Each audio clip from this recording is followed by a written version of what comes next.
नमस्कार, प्रणाम दोस्तों। मैं अखिल सरकार एक बार पुनः आप सभी के समक्ष हृदय की गहराइयों से निकल रही अपने छात्रों के दर्द को बयां करती और उन्हें यूपीएससी के समुंदर की चिर गहराइयों में गोते लगाकर निराशा की नाव पर सवार होकर मात्र जुनून की पतवार से आशा के मोती ढूंढने वाले आप जैसे ही एक प्रयत्नशील जुनूनी लड़के की कर्मठता की कहानी के साथ उपस्थित हुआ हूँ और जिसके जुनून को देखकर भगवान को भी अंततोगत्वा से यूपीएससी की 72वीं रैंक परोस।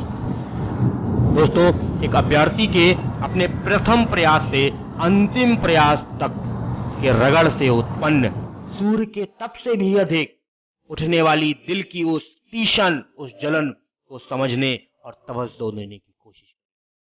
यह कहानी भ्रमवश की तरह ही हर विद्यार्थी की होड़ की शुरुआत बड़े शहर की एक बड़ी चकाचौंध में एक 5 मंजिला 5 स्टार होटल की तरह दिखने वाली एक बड़ी कोचिंग संस्थान में एक मोटी रकम देकर डाउन पेमेंट पर होती है। यह बालक जो एक मध्यम से भी मध्यम परिवार का रहने वाला एक बड़ा लड़का था, उसके पिता ने बेचकर उसकी एक किस्त को कोचिंग में जमा कर लड़का पढ़ने जाता है। और दोस्तों, मैं कहता हूं कि भीड़ सदैव निराशा उत्पन्न करती है, भीड़ सदैव निराशा उत्पन्न करती है और एकांत सामर्थ्य।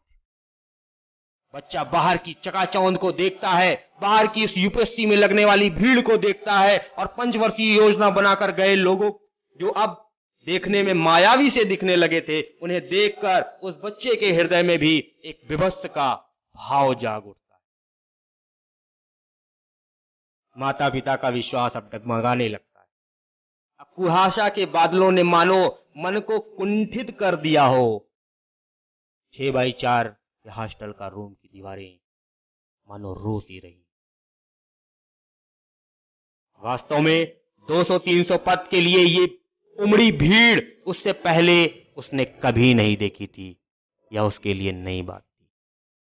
वह उठता है, बैग को बांधता है और मां का दिया उपहार स्वरूप उस दर्पण को उठाने जब वह जाता है तो उसे मां की एक छवि दिखाई देती है और वह मां की छवि उससे यह कह रही होती है कि मेरा बेटा कायर नहीं हो सकता और लौटना तो कुछ बनकर ही, लौटना तो कुछ बनकर ही।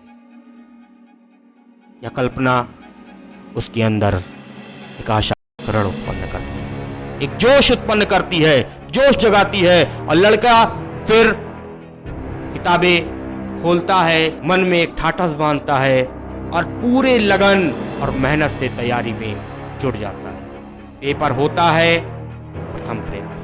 प्रथम प्रयास का पेपर देता है और प्री नहीं निकाल पाता है। जिंदगी मानो सिमट सी गई, जिंदगी ने अपना खेल खेल दिया। यह खबर सनसनीखेज की तरह पूरे मोहल्ले में मानो फैल सी गई। लोगों ने तानों की एक लड़ी सी लगाई। लोग अब माँ बाप को कहने लगे कि अरे उसने ठिल्ले को घर बुला लो, उसके बश की बात नहीं, वह कुछ नहीं कर पाएगा। दोस्तों, समाज आपको भी बार बार तोड़ने का प्रयास करेगा, कोशिश करेगा, मजबूर करेगा कि आपको खींच के इस पार कर दिया जाए। लेकिन दोस्तों, याद रखिएगा कि अपना टाइम आएगा, अपना टाइम आएगा। उस बालक ने भी कुछ यूं ही पुनः एक बार अपने आप को जिंदा करने की कोशिश की, मन में संकल्प लिया कि अब जब तक इन गालियों को तालियों में नहीं बदल दूंगा, पगडंडी नहीं छोड़ूंगा, पगडंडी को नहीं छोड़ूंगा। उस बालक ने पुनः एक बार अपने टूटे दिल, टूटे बदन और टूटे मन को जोड़ने का प्रयास किया, पुरानी गतियों का अन्वेषण किया और निकल पड़ा एक बार पुनः अपने मंजिल की खोज में। और इससे मुझे फाकरी साहब की एक शायरी बहुत अच्छी सी याद आती है, सुनाना चाहूंगा आपको कि उठाना पड़ता है टूटे बदन को, उठाना पड़ता है टूटे बदन को अपने, कि जब तक सांसें चलती हैं कोई कंधा नहीं होता। रामधारी सिंह जी ने क्या खूब लिखा है इस बार एक कविता कि सच है विपत्ति जब आती है कायर को ही दहलाती है, और सच है विपत्ति जब आती है कायर को ही दहलाती है, और सूरमा नहीं विचलित होते क्षण में नहीं धीरज खोते और विघ्नों को गले लगाते हैं, कांटों में राह बनाते हैं और मुख से ना कभी उफ कहते हैं, संकट के चरण न गहते हैं और जो आ पड़ता सब सहते हैं, उद्योग निरत नित रहते हैं, असूलों का मशान नशाने को बड़ खुद विपत्ति को परछाने को। है कौन विघ्न ऐसा जग में, टिक सके वीर नग के मग में। खम ठोक ठेलता है जब नर, पर्वत के जाते पांव उखड़, मानो जब जोर लगाता है पत्थर पानी बन जाता है। अगुड़ बड़े एक से एक प्रखर हैं छिपे मानवों के भीतर, मेहंदी में जैसे लाली हो, वर्तिका बीच उजियाली हो।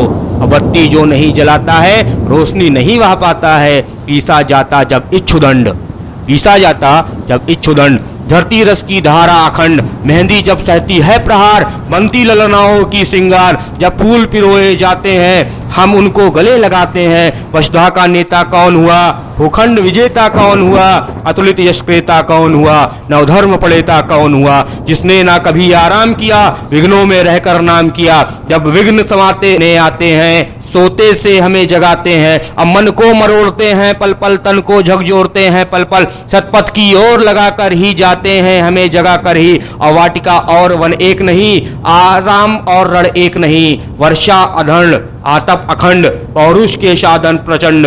वन में पशु खिलते हैं, बाघों में शाल न मिलते हैं, और कंकरियां जिनकी सेज सुधर, छाया देता केवल अंबर। विपदाएं दूध पिलाती हैं, लोरी आंधियां सुनाती हैं, जो लाच्छा ग्रह में जलते हैं वे ही सूरमा निकलते हैं। अब बढ़कर विपत्तियों पर छा जा, बढ़कर विपत्तियों पर छा जा, मेरे किशोर मेरे ताजा। जीवन का रस छन जाने दो, जीवन का रस छन जाने दो, तन को पत्थर बन जाने दो। तू स्वयं तेज भयकारी है, क्या कर सकती चिंगारी है, क्या कर सकती चिंगारी है। इस कहानी में, कथानक में अभी मोड़ और भी आएंगे। दिल टूटेगा, आंखें नम होंगी, मां रोएगी, पिता अवसाद में जाएगा, और फिर वह बालक कैसे इन परिस्थितियों के बीच से निकलता है, इन परिस्थितियों से जूझकर असफलता की उस दीवार में एक सफलता की दरार डालता है। इसके लिए आप सभी को इस क्रम का अंतिम वीडियो जल्द ही दिया जाएगा। आप इस कहानी की मार्मिकता को समझेंगे और अपने जीवन को बदलने की एक कामना के साथ में आगे बढ़ेंगे। यही इस वीडियो बनाने का उद्देश्य है, यही अगला वीडियो बनाने का उद्देश्य है। इसी के साथ जय हिंद दोस्तों, जय हिंद, जय भारत।